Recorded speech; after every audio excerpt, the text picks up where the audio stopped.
হাত চালাও দিদা। এই পুতুলগুলো দুপুরের মধ্যে না বানানো হলে রোদে কি করে শুকাবে? দুপুরের মধ্যে না শুকালেই বা আমি কালকে হাটে বিক্রি করতে যাব কি করে? ওরে ছুঁড়ি, আমার কি আর বয়স উঠছে রে? সেই সকাল থেকে মাটি তৈরি করে যাচ্ছি। এই দেখ, 3 তাল মাটি তৈরি করেছি। তুই যদি না কাজে হাত লাগাস, আমি কি করে কাজ করব বল দেখি। জানোই তো, রাজ্যের কাজ সামলাতে হয়। রান্না বান্না না করলে খাবেটা কি শুনি? ঘরে তো সব জোগাড় যন্ত্র থাকে না, এদিক ওদিক করে জোগাড় করে তবে তো খেতে হয় নাকি? তাই তো সব কিছু গুছিয়ে গেছে, আসতে একটু দেরি হলো।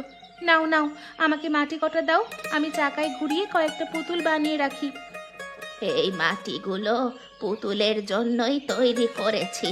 এগুলো দিয়ে পুতুল বানা। আর বাকি আরো মাটি তৈরি করে দিচ্ছি, ওগুলো দিয়ে হাঁড়ি কলসি বানাবি।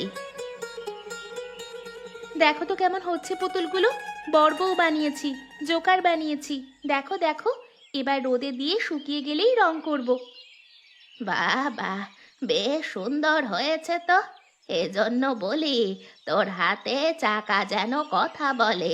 ঠিক বাবার মতো পুতুল বানানোর গুণটা পেয়েছিস তুই। এতক্ষণ তো গালমন্দ করছিলে। দাও দাও, আরো মাটি দাও, আরো কয়েকটা পুতুল বানাই। যত বেশি পুতুল বানাবো তত বেশি উপার্জন করতে পারবো। জানোই তো, সপ্তাহে তো মাত্র একদিনই হাট বসে। এই সুযোগ কাজে না লাগালে কিন্তু আর সময় ফিরে আসবে না, বুঝলে বুড়ি? বেশি কথা না বলে তাড়াতাড়ি পুতুলগুলো বানানো শুরু কর। সবগুলো একই রকম বানাচ্ছিস কেন? ছাড় দেখি, চাকাটা আমায় দে, আমি তোকে দেখিয়ে দিচ্ছি একটু অন্য রকম ধাঁচের পুতুল বানানো। চাকাটাকে এইভাবে ঘুরিয়ে মাটি এইভাবে দিবি, দেখবি অন্য রকম ভাবে পুতুল বানানো যাবে। দেখ দেখ, ভালো করে মনোযোগ দিয়ে দেখ আমি কিভাবে হাত ঘোরাচ্ছি। বাবা, এ তো দারুণ গো! একই রকম হাতের কাজ তো আমি আগে কখনো দেখিনি। তাহলে তোমার এলেম আছে বলতে হবে বুড়ি। থাকবে না? কুমোর ঘরের মেয়ে হয়ে জন্মেছিলাম, আবার কুমোর ঘরের বউ হয়েছি। এইটুকু হাতের কাজ তো জানতেই হবে রে ছুঁড়ি। দেখ দেখ, ওই কাঁচা কলসিখানা দেখ, কি সুন্দর নকশা করেছি। বাবা, খুব সুন্দর। সত্যি সত্যি বুড়ি, তোমার হাতে জাদু আছে। একদম মিহি বাঁশের কঞ্চি দিয়ে একদম ধরে ধরে সুন্দর করে নকশা করতে হয়, না হলে কি আর বাজারে খরিদ্দার এমনি এমনি নেবে তোর জিনিস? এবার তাড়াতাড়ি যেগুলো হয়েছে ওগুলো রোদে বিছিয়ে দিয়ে আমায় খেতে দিবি চল। পেটে ছুঁচো বৈঠক দিচ্ছে। হ্যাঁ হ্যাঁ, তাই করছি তাই করছি। তুমিও হাতের কাজগুলো সেরে নাও, আমিও এগুলো রোদে দিয়ে দিচ্ছি। শোন লাকি, পুলিশ যেভাবে আমাদের পেছনে পড়েছে, ওরা আমাদেরকে কিছুক্ষণের মধ্যেই ধরে ফেলতে পারে। আমাদের তাড়াতাড়ি কিছু একটা করতে হবে। করবোটা কি? চারিদিকে তো ঘুটঘুটে অন্ধকার। তাছাড়া আমরা ছুটতে ছুটতে অন্য একটা রাস্তায় এসে পড়েছি। দেখতে তো দেখে তো মনে হচ্ছে একটা অজপাড়াগা গ্রাম। সে তো বুঝতে পারছি, কিন্তু তুই এবার একটু করে তোর এই হাতের আলোটা সামনের দিকে ধর দেখি। পাগল হয়েছিস নাকি? ওরে পেছনে পুলিশ, আলো দেখলি তো আমাদেরকে ধরতে আসবে। আরে তুই চিন্তা করিস না, ওরা অন্য পথে গিয়েছে, আমি দেখছি। তাড়াতাড়ি আলোটা সামনের দিকে দেখা দেখি কাছাকাছি কোনো ঘর বা অন্য কিছু আছে কিনা।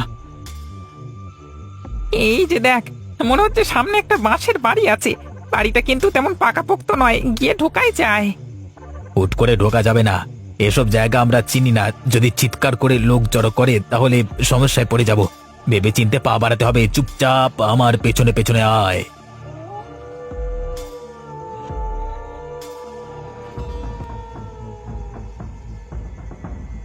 ঘরের ভেতরে আরেকটা ঘর আছে, ওখানেই মনে হয় বাড়ির মানুষজন শুয়ে আছে। ওই দেখ বন্ধু, সামনে অনেক মাটির জিনিসপত্র, একটা পয়সার ভাঁড়ও আছে দেখছি। ওখানে আপাতত হিরেগুলোকে রাখি, কালকে সকালে এসে যা হোক করে ব্যবস্থা করে নিয়ে যাব। সে তো ঠিক আছে বন্ধু, এই ভাঁড়ে হিরেগুলো রাখা যাবে, কিন্তু পরে যদি কোনো সমস্যা হয়, যদি আর না পাই, যদি এগুলো অন্য কোথাও চলে যায়, তখন কি করব? তখন তো সর্বনাশ হয়ে যাবে। এইগুলো দুদিন আগে, কিছুতেই যাবে না। দেখতে পাচ্ছিস না, এইগুলো এখনো কাঁচা। কালকে সকালে এসেই আমরা দরকার হলে দাম দিয়ে কিনে নিয়ে যাব। তুই তুই বরং আমাকে একটা মার্কার দে, আমি একটু ছোট্ট দাগ করে দিয়ে যাই, যাতে আমার এটা মানে আমরা চিনতে পারি। ঠিক আছে তাই করি। এছাড়া তো এখন আর কোনো উপায় নেই। এই নে, বাঁশের বেড়ার মধ্য দিয়ে হাত ঢুকিয়ে হিরেগুলো রেখে দে ভাঁড়ের মধ্যে।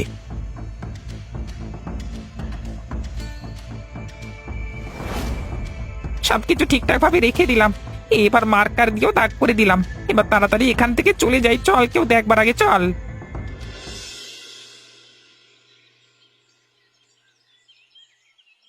তুই আছিস বলেই এই অচেনা জায়গায় এত সাহস পাই। আমি কি আর আজ থেকে আপনার কাছে আছি বাবু? সেই 10 বছর আগে আপনি আমাদের গ্রামে এসেছিলেন বদলি হয়ে, তবে থেকেই তো আপনার কাছে আছি। আপনার কাছে থেকে অত কিছু শিখেছি, কত গুন্ডা বদমাইশদের দেখেছি আপনার বুদ্ধিতে, তাদেরকে একদম কুপকাত করে দিয়েছেন আপনি। আমি শখের গোয়েন্দাগিরিটুকু করি তো বেঁচে আছি রে। চাকরি করবার ইচ্ছে আমার কোনো কালই ছিল না, নেহাত পেটের দায়ে এ কাজ করি। অনেক কথা হয়েছে বাবু, এই ভোরবেলায় যার জন্য আমার আশা, একদম টাটকা খেজুরের রস খেয়ে নিন দেখি। সে কি রে, একদম সকাল সকাল এই টাটকা খেজুরের রস কোথায় পেলি? সে নিয়ে আপনাকে ভাবতে হবে না, আমাদের গ্রামে কি কম খেজুর গাছ আছে নাকি?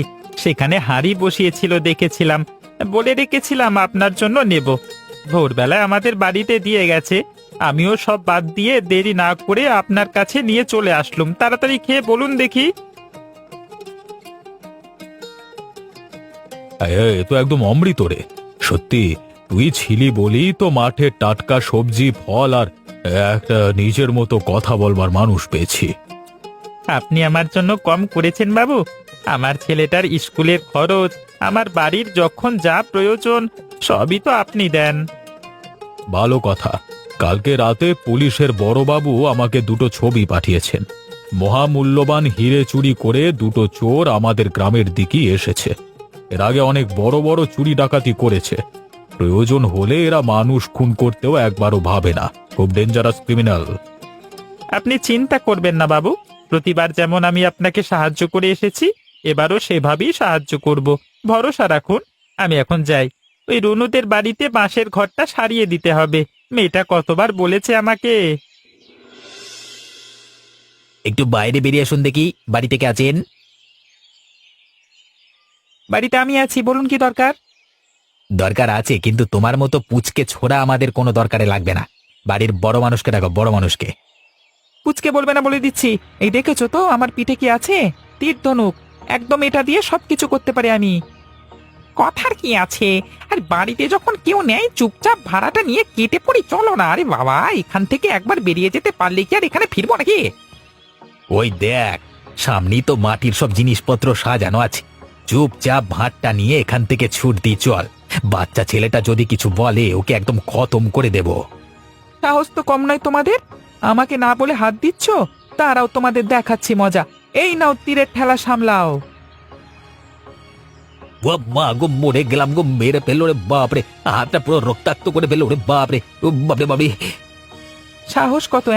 আমি থাকতে আমার দিদির জিনিস নিয়ে এভাবে যাবে তোমরা? আর এক মুহূর্ত যদি এখানে দাঁড়িয়েছো। লাকি, এখন এখান থেকে বেরিয়ে চল। আমার এখন অবস্থা ভালো লাগছে না, রাতে আসবো। দিনের আলোতে বেশি কিছু করা উচিত না। কেউ চলে আসতে পারে, কিন্তু চারিদিকে সবাই নজর রাখছে। দে তো মা, আর কয়েকটা বড় বড় কঞ্চি কেটে এনে দে দেখি। তোদের রান্নাঘরের দিকটা ভালো করে দেওয়াল দিয়ে দি। এবছর যা শীত পড়েছে, হু হু করে ঠান্ডা বাতাস ঘরে ঢুকবে। বাঁশ, কঞ্চি, দড়ি সবকিছুই গুছিয়ে রেখেছি, তাড়াতাড়ি করে সেরে ফেলো তো। আর আজ দুপুরে কিন্তু তুমি আর পুপু আমাদের বাড়িতেই খেয়ে নেবে। সে না হয় হবে ক্ষণ। তুই আমাকে দড়িটা দে, আমি ভালো করে টেনে ধরি। তুই ওপাশ থেকে টেনে ধরবি, যেন একদম শক্ত হয়ে বাঁধা থাকে। আমিও এপাশে ভালো করে ধরে রাখছি। বাঁশগুলো সব ভালো করে পুঁতেছো তো? সব ভালো করে পুঁতে দিয়েছি। যা, তোর বাঁশের বাড়ি বানিয়ে দিয়েছি। তোর এদিকে আর তাকাতে হবে না ফিরে। তাই যেন হয় কাকা। গরিব মেয়ে, জানোই তো, একা দিদাকে নিয়ে থাকি। সব সময় কি আর অত টাকা পয়সা খরচ করতে পারি? মা চল, এবার তোদের ওইদিকে যেদিকে মাটির জিনিসগুলো রাখা থাকে, এই দিকটা ভালো করে তৈরি করে দি। এই মেয়ে, ওটুকু করে দিলি তো কাজ শেষ। পুরো একদম তোদের বাঁশের বাড়ি তৈরি।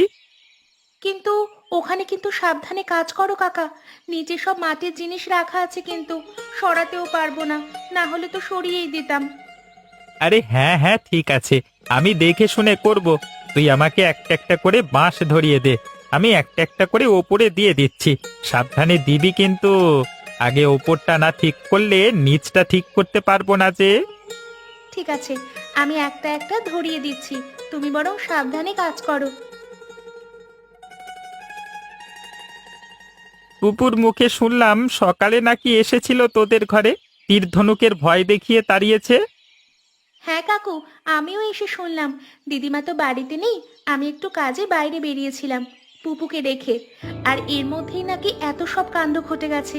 জানি না কি গুপ্তধন খুঁজতে এসেছিল। কাকা ধরো, বাঁশখানা ধরো। এই, সাবধানে মা, সাবধানে দেখে কাজ কর। এই, পড়ে গেল পড়ে গেল। কি সর্বনাশ হলো কাকা, কতগুলো মাটির জিনিস ভেঙে গেল। এবার আমি কালকে হাটে কি বিক্রি করব? সর্বনাশ হয়ে গেল গো কাকা, সর্বনাশ হয়ে গেল।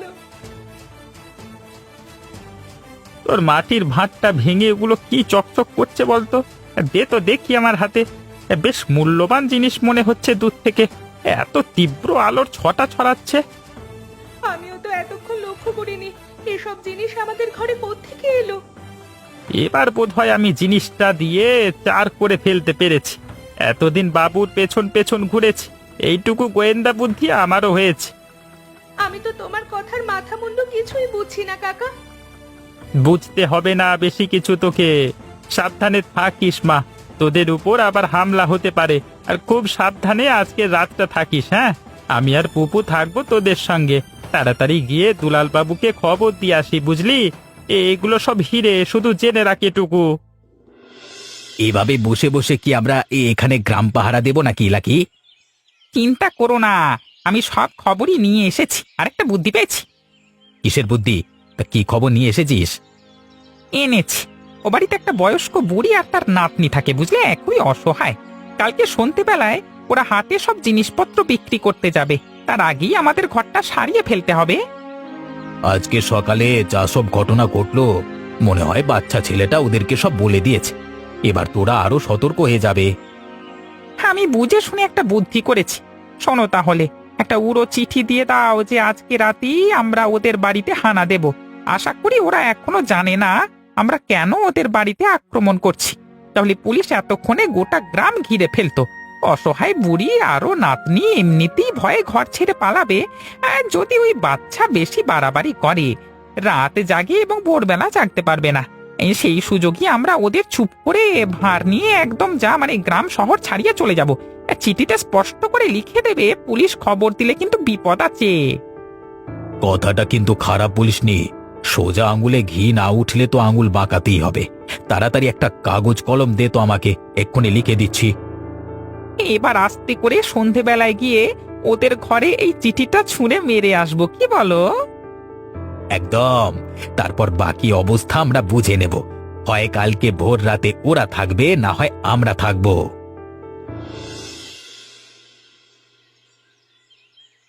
এই যে বীর পালোয়ান, আমাকে তোর তীর ধনুক দিয়ে ওই গাছের পেয়ারাখানা পেরে দে তো দেখি। পারবো না মানে? এই তো দেখো, এই মাত্র তোমায় পেরে দিচ্ছি। বাহ, বেশ দক্ষ হয়ে উঠছিস তো। না না, মানতেই হবে, তোর এলেম আছে। দাঁড়া দিদি, তোকে ওই গাছ থেকে গোটা করে তেঁতুলও পেরে দিচ্ছি। এই গাছের তেঁতুল কিন্তু মিষ্টি, খেতে খুব ভালো লাগবে।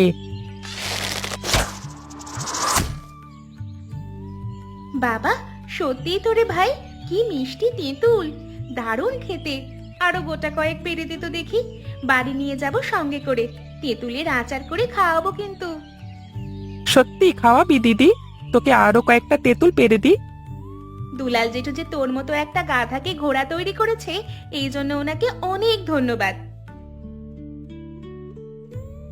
চল চল, বাড়ি চল, সন্ধে নেমে আসছে। চারপাশের পরিবেশ ভালো নয়, চোর ডাকাত দিয়ে ভরে গেছে। তাড়াতাড়ি বাড়ি চল, দিদিমা একা আছে বাড়িতে, তোকেও তো বাড়িতে ফিরতে হবে নাকি? চল, আমারও খিদে পেয়ে গেছে খুব। এসব কি হয়ে যাচ্ছে বলুন তো? দুলাল বাবু, আমরা কার কি পাকা ধানে মই দিয়েছি? আমাদের পেছনে আবার কে হাত পা ধুয়ে পড়লো বলুন তো? আরে মাসি, তুমি এত চিন্তা করো না। আরে আমরা তো আছি নাকি? আর বাচ্চা দুটো কোথায় দেখতে পাচ্ছি না তো। না না, ব্যাপারটা এতটা সহজ ভেবো না। ওরা অন্য কিছু ভাবছে। আজকে রাতে কিছুতেই আক্রমণ করবে না, করলে কালকে ভোরেই করবে। আসলে আমাদের মনটাকে বিচলিত করবার চেষ্টা করছে। ভেবেছ হয়তো বুড়ি দিদা রুনুকে সহজেই ভয় দেখিয়ে হিরে হাতিয়ে পালাবে। এতক্ষণে হিরে তো চুপ কর, আর একটা কথাও না হারান। দেওয়ালেরও কান থাকে। আমার কিন্তু খুব ভয় করছে বাবা। চিন্তা করবেন না মাসিমা, আপনাদের আমি কিছু হতে দেব না। পুলিশ ফোর্স সব জায়গায় বলাই আছে, একটাবার ওদেরকে আসতে দিন। তাদেরকে এমন গাছে বেঁধে পেটাবো না, জন্মে চুরি করবার স্বাদ ভুলে যাবে। হ্যাঁ, যা যা বলেছি সব জিনিসপত্র জোগাড় করে রেখো, কিন্তু মন বলছে কালকে হাটে যাওয়ার আগেই ওরা তোমাদের বাড়িতে আসবে। ততক্ষণ পর্যন্ত আমাদের খুব সজাগ থাকতে হবে। আমি সব ব্যবস্থা করে রেখে দেব বাবু। আপনি শুধু আমাদের সঙ্গে থাকবেন। বজ্জাতগুলোকে এবারে এমন শাস্তি দেব না। আমি তাহলে বাড়িতে যাচ্ছি, কিছু দরকারি কাজ সেরেই ঘুরে আসব। বাচ্চা দুটোকে তাড়াতাড়ি বাড়িতে এনে রাখো, সব ব্যবস্থা করে রেখো, কেমন? আমিও যাই। ছেলে মেয়ে দুটো কোথায় গেল দেখি। আমি সারাদিন টোটো করে ঘুরে বেড়াচ্ছে, যেখানে সেখানেই ঘুরছি। কখন যে কি বিপদ আসে বলা যায় না। সবাই তাড়াতাড়ি ফিরে এসো, আমি কিন্তু এখানে একা রইলাম। আমি খুব তাড়াতাড়ি ফিরে আসবো।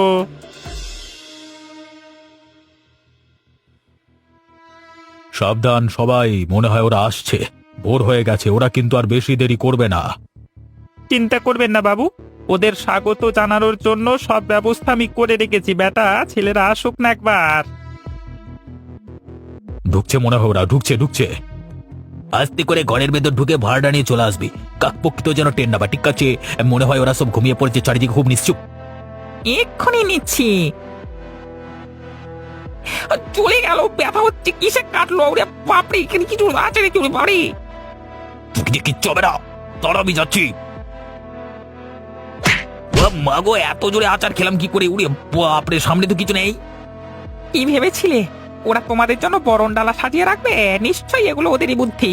তাড়াতাড়ি পালাও এখান থেকে, চলো তাড়াতাড়ি কেটে পড়ি। তোদেরকে কি আর এত সহজে আমরা ছাড়তে পারি? আগে একটু অতিথি আপ্যায়ন করি। তাড়াতাড়ি বেঁধে ফেলো বদমাস দুটোকে।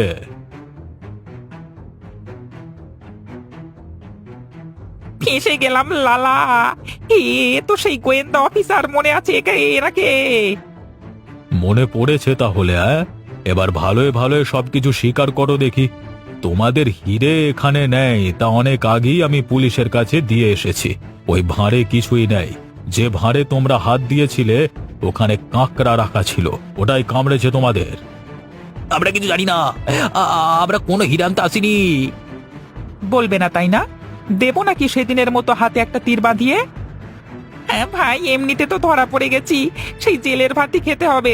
তার থেকে বললে যদি একটু শাস্তি কম হয়, বলি দে। আমি সব স্বীকার করে নিচ্ছি। আমরা দুজন মিলে হিরে চুরি করে ওই ভাঁড়ে লুকিয়ে রেখেছিলাম, তাই বারবার হিরের খোঁজে এখানে আসতাম। সাক্ষ্য প্রমাণও সব জোগাড় হয়ে গেল। এবার দুটোকে পুলিশের কাছে দিয়ে আসি। আপনার এখন বিপদ মুক্ত। আর পুপু, তোমার জন্য একটা পুরস্কার আছে। ঠাকুমা, তোমার যে এত উপকার করলাম, তা এবছর শীতের নতুন পিঠে খাওয়াবে তো আমাকে?